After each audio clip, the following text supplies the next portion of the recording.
Agoyo ni Nyasaye maduong' erokamano mochako chiwo kinyi ma kawuono mondo wawuoye wachne.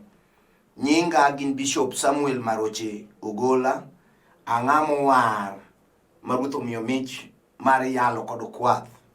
Adwa na wuoye mar Mariko 11 kochakre 6. Owacho niya, eka ne giduoko mana kaka Yesu nosenyisogi mi jogo no yie nigi gikawe. Ne gikele ir Yesu mi gipedho lepgi e dieng'eye mi Yesu obetie. Ji mang'eny no pedho lepgi e yo, to jomoko nong'ado bede yien ema no pedho e yo. Kendo ji mane otelo kod mago mane luwo bang'e nokok niya, Nyasaye mondo omi duong', ogwedh ng'ama biro e nying Ruoth, ogwedh loch mabiro mar Daudi kwarwa. Duong' obed ni Nyasaye e polo malo. Kamano Yesu nodonjo Jerusalem modhi e hekalu, kendo orango gik moko duto, to kaka piny ne koro yuso, nowuok modhi Bethania gi jopuonjrene 12. Apako Nyasaye maduong' manyalo gik moko duto. Muma mawuoyeno wuoyo kuom Yesu Kristo ma Ja-Nazareth. Machieng' moro, kaka nondiki muma mar Isaya, nogwedh jal mabiro koidho punda kata koidho kanyna gi dholuo. Nochuno mondo ndiko chop kare, to Yesu norofwenyone ni nitie punda otwe kamoro mondo odhi okel tayo oidho. To kaka okado kole dier Jerusalem no, e kaka gimondiki muma chopo kare. Nooro jopuonjrene ni dhi mondo gony punda ukel ka, udhu gony kanyna ukel ka, to ka ng'ato penjou to wacho ni wuon go ema dware. Koro gima ok ang'eyo, taparo karote moelona ni punda ni notwe kanyo gi maksudi mar gima ne dhi timre odiochieng'no ka Yesu oidhe. Ok ane ka gima ne nitie wuon punda ni. Nenona ni punda ni ohonore kanyo ka hono mondo Yesu odhi oidhi punda mapok ng'ato idho nyaka nene. Ne ok onyal kawo mar ng'ato, temomiyo wacho ni dhiuru ma ka ng'ato penjou to wach ni wuon go ema dware. Mamae kela ng'eyo ni ne onge wuon punda ni. En gima nohonore ka hono ma Yesu ema ne wuon go. Koro onge ng'ama ne nyalo claim. Tapako Nyasaye maduong' ni sama nokel ni Yesu punda mondo idhi, ajabu Ja-Nazareth, jal ma umbe duong', noidho punda ka koro ng'ado dier Jerusalem mondo ndiko chop kare. Ing'eyo ni Yesu en jatelo maduong'. Te kinde ni jotelo mag piny nyaka jotelo manogeni e piny Israel, gima ne ginyalo idho malong'o ka mitokni madongo miidho sani ka V8 kata Mercedes Benz, kata Lexus, mitokni ming'eyo madongo matiendgi otimo bati, mane inyalo idhi chon ne onge. En mana kanyna no ema nodhi malahinya kod gimiluongo na ambuoro. Ambuoro gi dholuo kata gi Kiswahili en faras. Magi gik mane inyalo idhi e piny Israel. To nikech mane ok owuoye faras mano idhi, wuoye kanyna. Koro ne chuno Yesu ni nyaka dwar kanyna. To kanyna ni kaka sewacho noonge wuon go. To bang'e ka nosekel ni Yesu kanyna, ne en mauma duong' Jerusalem, onge ng'ama ne nyalo rito mondo kik ne Yesu. Ji noweyo dukni manoyawo mane ing'iewe gik moko mag karafu. Ji noringo kawuokie kuonde mag hotel nyaka joma noseolni gi chai nowe chayo kombe kawinjo mauma duong' migoyo. Kajabu Ja-Nazareth nyakwar Daudi yie kalo Jerusalem mondo ndiko chop kare. Apako Nyasaye maduong'. We awach nie sama ne okalo Jerusalem, to noyudo ka umbi oselak ma ji ong'eyo ni loka Bethania nosechango ng'at matuo. Nong'e maler ni Yesu nosedhi korgi Lazaro ma Lazaro nosewuok e bur bang' ndalo 4 kosetho. Ma uma mano landre piny Jerusalem to landre Israel mangima. Koro mon nobiro kod chandruok gi kod chuo. Sama ne gibiro gi chandruok kod chuo kamano, ne gibiro ka giting'o tuoche, ne gibiro ka giting'o chandruok mag utegi, ne gibiro ka gionge geno, ka geno oselal, to giwuoro ni nitie jal manokor ma en simba ma dhood Juda nyakwar Jesse nokore ni obiro wuok e liundu mar Daudi ma wuod Jesse, to en ema loch biro betie e lwete. Luongo ja Juda no mana kaka ondikie Muma mar chakruok 49 ni Juda nogwedhi ni ludho loch nobedi e lwete manorit go piny nyaka chieng'. Ondiki nyaka e Muma mar Mika 5:2 mawacho ni Bethlehem ok thin ngang' nikech kumi kanyo ma Ruoth nodong' nowuogie manorit piny mangima kod kwe nyaka chieng'. Apako Yesu ja Nazareth nochopo e wang'e, jabo idho punda, mon nopedho lewni ewi punda, opedho lewni manigi bei mamoko ni kuoyo kowuok e piny Misiri. Ne gin joma noamua ni ka Yesu en ruoth adier mondikie Mika, to ruoth ok onego bedie punda ka ok opedhi. Mon nogolo swetini mag bei, ne gigolo lesni, chieng' no ne pek, ne gidhialo ruodhgi. Joma ne tuo be nobiro, manobeti bath ndara koni gi koni. Koko maduong' nogore, ne piny lich Jerusalem. Joma nodolo gi joma nosedhi hekalu mondo lem, mahu maduong' nogolo ji lemo ka ji biro e ndara. Neno na ni samoro kata sadaka ne ok ogol, lemo ne ok ochopo kare hekalu, ka joma nodhi hekalu be wuok duogo oko, giwinjo koko gikono jowadwa. To wan ma gima timre oko notong' bawa, wan ma waweyo mwasebet e kwaleme pile, to iyewa chwera ni din mar jo-Yahudi ni aweyo masebedo ka anie pile. To chuny misumba mar tamruok kendo bendo chwe koda, dini ni aweyo makata bedie ka to chandruok gi dhier gi ywagruok kod tayo ema sika betie. Mon nowe kombe kama ne gilemeni, ji noweyo nyaka josude manopak mitokni oko mar hekalu kane nitie mitokni kinde no, mana kaka wacho ni ne onge. Ji noweyo jadolo maduong' ka somo misa, gikoni soma to gik misomogo pok okonyowa. Wasebet kapod ichieno wachiena to walemo ka, to nitie jal makalo oko, jal ma umbe duong' ma tipo mare chielo nyaka jomosetho. Ok wabibetie marini. Ji noringo wuok oko, jodolo wuok oko ni jowadwa, jalni ketho lembwa, jalni ketho taratibu marwa mar lemo. We awacho ni mama, utaratibu to ber, chenro ber okrat. Dongi neno ka jochiendi ochaye, nikech chenro to in go maber ndi, to podi swagi gi chuori, kata sani lekeni osewuok, pachi to long'o ji ong'eyo. Kendo kaki wacho, to ine jal mogwedhi, to dongi neno kionge kod kwe. Apako Yesu ja Nazareth, ji noringo dhi ndara, mon noringo kaka oboke kum yien manie bath ndara mag municipal ka ok openjo. Chieng' no ne onge ng'ama penjo. Nduru maduong' kod mor ne nitie Jerusalem kiwacho ni bigi duong'. Jehova nyakwa Daudi teko gi loch ni e lweti. Apako Yesu, apako jal man gi kandho maduong', apako jal maduong' ne wuok aora, apako teko Jehova, apako chakruok kendo giko, apako jal makelo geno kama geno oselalie, apako Nyasachi mondo liete gi nyithind kiye. Yesu kalo Jerusalem ka en gi duong' mang'ongo, en gi duong' mohingo mar Daudi kwargi. Odhi ka jotuo chango, mon nopedho lewni e ndara, giwacho ni onge tienda rwak lewni mabeyo, to an gi midekre. we mondo Yesu wuothe lepagi. Ang'eyo nabiro kawo lemne kaka rwako. To kanye kama kansa gi alsa biro change. Chuo no kawo kode. Okete yo.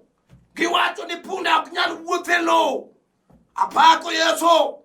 Jal manitie pile. Kata sani gokinyi. Ang'eyo ni in gi wach midwa pedho ni Jehova mondo kalie. Obedi ich machwer. Higa ka higa.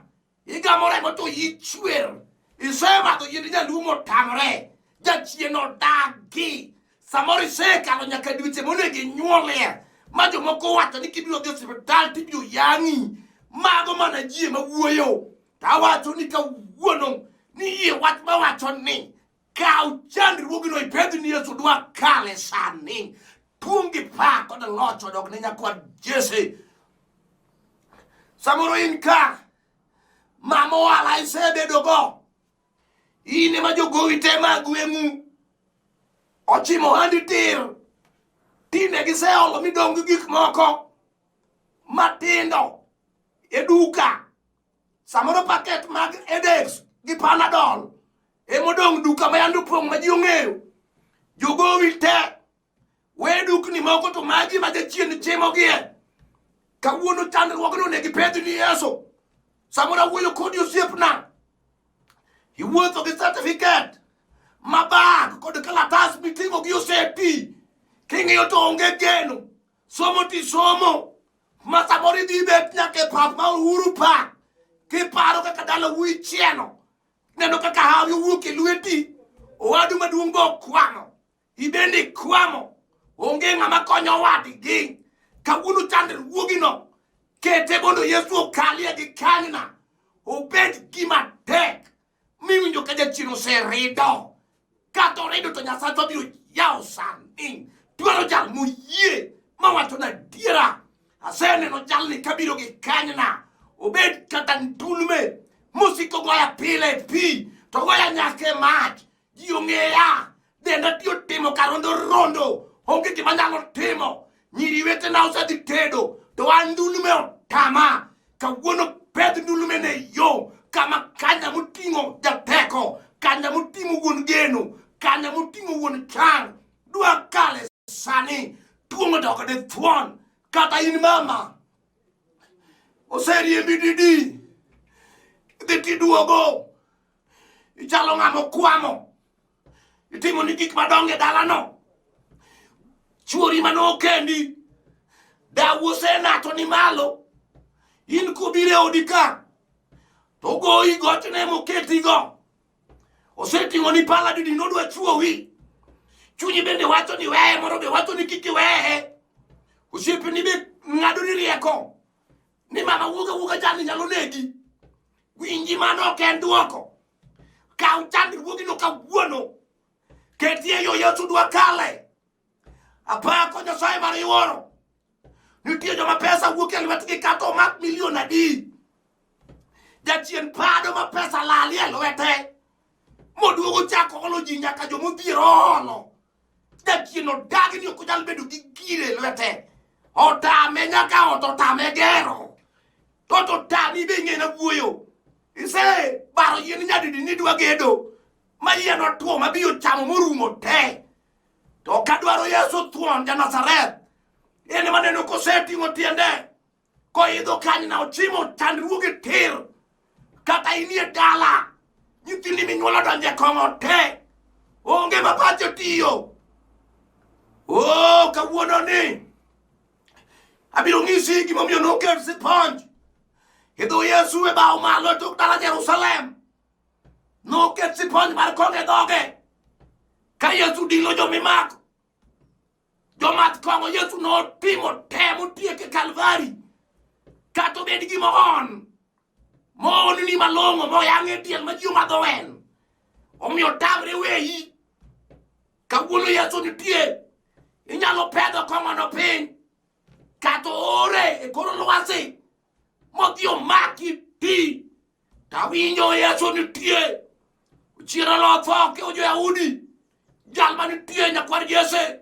Jal ma bado timo nyinyo. Ang'eyo kama okale gi nangane maduong'. Jochiende duto te. Obed mag ma ji nong'eye. odonjo e piny Gehazi kama jochiende mag liete otwe wuod wegi manosomo gi nyoroche mokete lo. Ajabu nodonjo ma jochiende wuoyo giwacho ni ae jaler mar polo marang'o ibiro tiekwa ka ndalo podi. Apako Yesu misinga, apako jal manitie, apako Yesu jal manigo, apako wuon mwandu, apako jageno, apako jal makelo kwe wuod Salem. Kawuono ni mama wuoyo kodi kateda ka jua kali usiepna in Nairobi ka in gi yawe marach kame dhie to kati kao iti donga to kapono kawi to kidi tieko higa kata dichare riembi. Kawuono ni kao chandruogi no pedhi e lo awinjo ka kanyi na ma Yesu seidho dwaluwo kanyo gi teko maduong' kod nyalo. Iwinjo nyako kata bed ni chuo goyi ka mpira jachien chode mar wang' tar mar remo otamre wuok kuomi tindi chodo nyaka wedeni ichodo nyaka jaduong' mambas kwaru ineno kidhi marach negi dwari Yesu ja Nazareth en giri remo makati wach kawuono ni weyo kinyi chaki doki adoka kawuono dwaro di ped chandruogi no ni Yesu ja Nazareth. Ang'eyo jal ma wuoyo kuome, ang'eyo jal machalo tinga marora kamodonje to gik moko te oting'o obed misigo moseting'i higni mang'eny kawuono ibiro ting'e malo ibiro yeye lo ni Yesu thuon. Ang'eyo jalno iwinjo mama kata in gi tuo mar athma makinde koyo to tami irwako swetini aboro ekiwinj ka kori bedo gi liet otami okidal dhi kuonde koyo kaka richo. Awuoyo kuom Yesu thuon ja Nazareth akoni ni ya kaw athma pedhi e lo piny. Awinjo ka jal manigi teko dwa wuothe sani dwa chango. Oh Yesu ang'eyo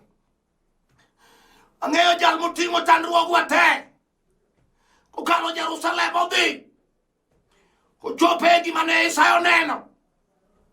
Ang'eyo mwami ruodh ngima, ang'eyo mwami ruodh liudu, ang'eyo mwami koth kod duong' ei jal mane chieng' oringo e tok dala Jerusalem chieng' okoni mayo kabedie janeno kinego wuod Nyasaye ma ok otimo richo.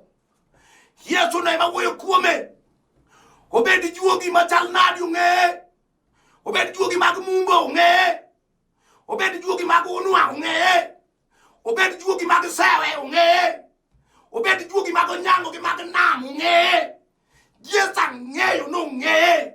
Apako ja Nazareth obed jochiende machal nadi machieni pile otieno godiochieng' kata nindo to gichieni. Yesu nitie kawuono pedho gi piny Yesu dwa kale. Ang'eyo jal ma wuoyo kuome weyo wuod Mariano, ang'eyo jal ma yamo ng'eyo jal motugre ka pen kipimo go yie mag Petro e dier nam. Ajabu nochung' morie bade ma yamo ling' ma Petro ka jonagi nopenjo to mae ng'ama nadi ma kata yamo winjo. Ok ing'e ni Yesu ema wuoyo kuome sani odwa kalo dala nigi teko maduong'. Obed ni dala ni okwamo momoko joma ne uchako go daki dala ukanyo sedi titi idong mama idong buga idong kionge ng'ato. Saboro nyithindi osenindo te modong to en mana mabiro sa aboro ka kuombo ka dhok gimitedo ema odwa nocham to mokelo to onge. Samoro kiwuok kama king'iyo to kodi tineno liete mag yawuoti mane konyi ma pi wang'i chwer mipenjo ni tidong' nang'o. Winji kawuono akelo Yesu rora maduong' madwa wuotho e chandruogi mineno setamo wang'ino kamigikiano ema Yesu dwa chake kawuono. Yesu nokalo Jerusalem gin weche ariyo. Jeru en dala to Salem to en kwe. Kokale dala ni to nyaka kwe bedie kata en kwe ma dhako thagi chiegi wang'e tar mane separo ni samoro mi tuo ajabu kokale dala ni to mako chode non ri to kata chuori maneja chino semai mangato digo sauri yako molali ni okinene katigo simo to komaki jalto sena segi yato sukuma yato Tanzania ma pato yesu biro wode ka wone le no kato chama ngokubo die no yesu biro wo back wono biro duoko di geu di kanyo apako yesu da Nazareth samoringa tikit nwenje mago ingen isetemo isetero ji koto onge duoko isekoto butanyola onge duoko ineno kalo peridi teneno ini ja pesa mama yedi kinikielo kijomo dier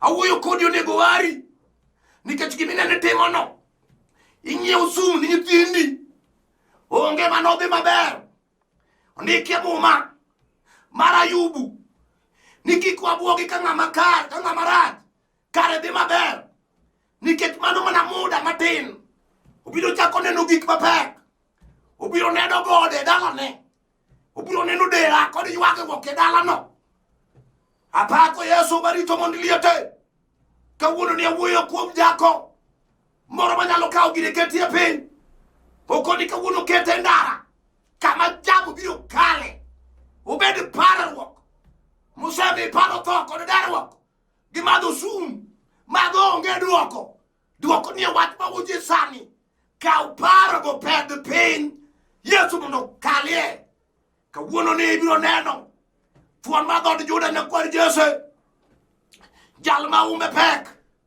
jal ma ka ng'ato yie kuome to kata ni chal ka gimi tho Yesu chako kelo ngima kendo nokelo ngima koro gi Lazaro mochako bedo mangima ere gimi pedho kawuono ma Yesu dwa kale obed somo mar nyithindi obed ang'o obed fees mosetamore samoro en fuo mapek momako nyithindo pesa to in go to onge nyathi mariek minyalo tero mbele mae ka som to onge mae ka bi to onge jachien boto gi ywa bote momako dala ni dhigo separri ikodi kosanyuola winji ok anyuola kawuono ni kiyie wach bawacho ni ka wachno ketie ndara kama Yesu dwa luwo sani ajabu jal ma wilo fuo kod rieko Yesu ja Nazareth ene mang'e ni en gi teko obed gima tek machalo chuma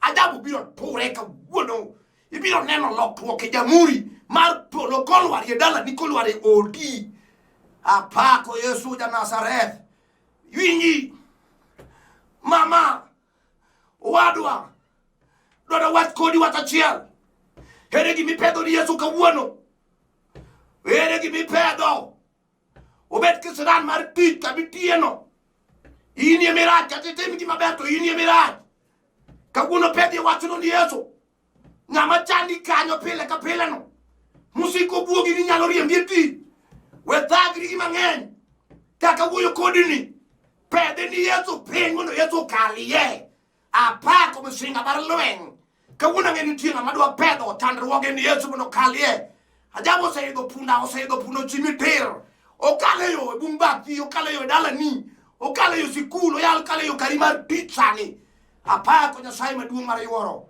adwa na lamie kodi mama adwa na lamie kodi owadwa kama itieno tiema sema TV kama gilweti kisesiemo dai mi wangi bona lamni Jehova mar polo apaki nikech intie pile ineno miono musiko ywago dera osepedho chandruoge piny ineno dichuogno ma piny osemayamo kata tem tok nyalre lwenje magoye osepedho gige piny koro kalie ruoth ang'eyo malong'o ni sami kale to kansa imadhi sami kale to alsa imadhi sami kale to bahati mbaya emadhi sami kale Yesu onge gima dong' Jehova timne ng'wono tinge malo miye chia duoke mondo chako bet dhano minyalo gen asel lamo kan kod yie ni ruoth isetimo e nying Yesu Kristo ruodhwa amen.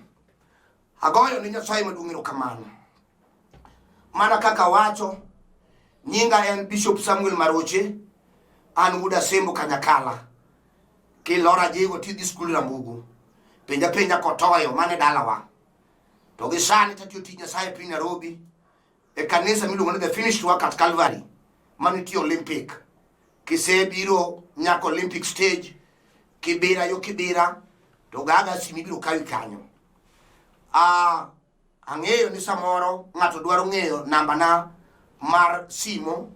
Namba 907 400 87 57 5. Anuoyo 07 400 87 57 5.